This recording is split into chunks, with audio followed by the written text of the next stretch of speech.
ধর্মান্তরণের ঘটনা ঘটল ত্রিপুরাতে, যা আগে কখনো ঘটেনি বলে অনেকের বক্তব্য। ঊনকোটি জেলার কৈলাসহরের রকিটিলায় 96 জন খ্রিস্টান মানুষকে হিন্দু ধর্মে ধর্মান্তরিত করা হয় বলে জানা গেছে।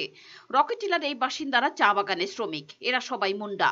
তাদের মধ্যে বেশিরভাগ পরিবার একটা সময় মিশনারিদের অনুপ্রেরণায় খ্রিস্ট ধর্ম গ্রহণ করে। যেখানে এই পরিবারগুলোর বসবাস, তার পাশেই ছিল সোনামুখী চা বাগান।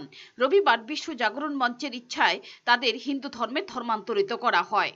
রবিবার 22 পরিবারের 96 জন সবাই একসাথে হিন্দু ধর্ম গ্রহণ করেন। একটি যজ্ঞের মাধ্যমে হিন্দু জাগরণ মঞ্চ এবং একাংশ এলাকাবাসীর উদ্যোগে তাদের শাস্ত্রীয় মতে হিন্দু ধর্মে ধর্মান্তরিত করা হয়। এলাকার বাকি ধর্মান্তরিতদেরও হিন্দু ধর্মে ফেরানোর চেষ্টা চলছে বলে জানা গেছে।